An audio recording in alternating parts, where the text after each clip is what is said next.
সকল বন্ধুরা আমার চায়ের আড্ডায় ডাকতা।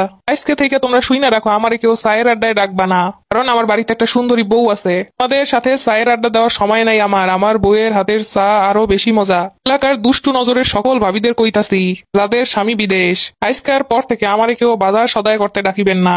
আমার ঘরে সুন্দরী একটা বউ আছে, আমার তাকে সময় দিতে হইব।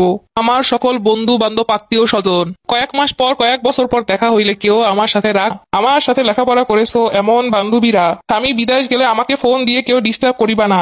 আমার ঘরে সুন্দরী একটা বউ রয়েছে। এলাকার হিংসুটা মাইয়েগুলা দেখিয়ে যাও আমি বিয়ে কইরা কেমন বউ লই আইছি, যারা আমার এতদিন পাত্তা দাও নাই। আমার সকল বন্ধু বান্ধব তোমাদের কইতাছি, তোমরা আমারে দেহে দেহে প্রেম করতা, তোমাদের বহুত কইছি আমার একটা গার্লফ্রেন্ড জোগাইয়ে দাও, তোমরা আমার সেই কথা রাখো নাই। দিনের পর দিন সামনে বৈশা মাইয়েগোর সাথে কথা কইয়ে কইয়ে দেখাইছো, গার্লফ্রেন্ডের হাত ধরে ঘুরে ঘুরে দেখাইছো। তোমার ঘরে কইতাছি তোমরা আমার বিয়েতে আসবা না। আমার যে সকল দুষ্টু নজরের বন্ধুরা আছো, আজকে থেকে আমার বাড়িতে তোমাদের ঢোকা নিষেধ। যে সকল বন্ধুরা আমার চায়ের আড্ডায় রাখতা, আজকে থেকে তোমরা শুইনা রাখো, আমারে কেউ চায়ের আড্ডায় ডাকবা না, কারণ আমার বাড়িতে একটা সুন্দরী বউ আছে। তোমাদের সাথে চায়ের আড্ডা দেওয়ার সময় নাই আমার বউয়ের হাতের চা আরো বেশি মজা। এলাকার দুষ্টু নজরের সকল ভাবিদের কইতাছি, যাদের স্বামী বিদেশ, আজকের পর থেকে আমারে কেউ বাজার সদায় করতে ডাকিবেন না।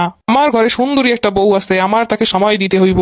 আমার সকল বন্ধু বান্ধব আত্মীয় স্বজন কয়েক মাস পর কয়েক বছর পর দেখা হইলে কেউ আমার সাথে রাগ প্রকাশ করিবেন না, কারণ আমি আজকা থাইকা মোবাইল ফোন ত্যাগ করিতেছি। পূর্বে আমি যে সকল মেয়েদের পিছনে ঘুরতাম, যারা আমাকে পাত্তা দেও নাই, তারা এখন টাকলা জামাই বিয়ে কইরা কেউ আমারে ডিস্টার্ব করতে আসিবা না। আমার সাথে লেখাপড়া করেছো এমন বান্ধবীরা আমি বিদেশ গেলে আমাকে ফোন দিয়ে কেউ ডিস্টার্ব করিবা না। আমার ঘরে সুন্দরী একটা বউ রয়েছে। এলাকার যত ছোট বড় ভাইয়েরা বন্ধুরা বিগত দিনে আমার কাছ থেকে যত ধার করে টাকা পয়সা নিয়েছো, 2-4 টাকা যাই হোক, যারা বিনা টাকা পয়সা দিয়ে চা খেয়ে একসঙ্গে চলে গিয়েছো, বিল আমি পরিশোধ করেছি। তাদের কাছে আকুল আবেদন এই যে সকল টাকা পরিশোধ করিবার জন্য আহ্বান জানাচ্ছি, কারণ আমার ঘরে সুন্দরী একটা বউ আছে। তাহার যাবতীয় জিনিসপত্র কেননের জন্য আমার পর্যাপ্ত টাকা পয়সার প্রয়োজন, যা এতদিন প্রয়োজন হয় নাই। তাদেরকে আমি 30-40 বছর আগে হ্যালো হাই দিছিলাম ফেসবুকে, আজকের পর থেকে সেই হাই হ্যালো রিপ্লে দিবেন না, কারণ আমার ঘরে এখন একটা সুন্দরী বউ আছে। ওই গো ঘরের মা চাচিরা বুইনেরা খালারা সবাই আহো, আমার বউয়েরে তোমরা কেউ জ্বালাবা না। আমার বউয়ের কোনো কাজে যদি তোমরা অসন্তুষ্ট হও, সব কিছু আমারে কবা, আমি কইরা দিমু। হ্যাঁ দেখছো, বিয়ে কইরাই নেই, সব নিজে কইরা দিব।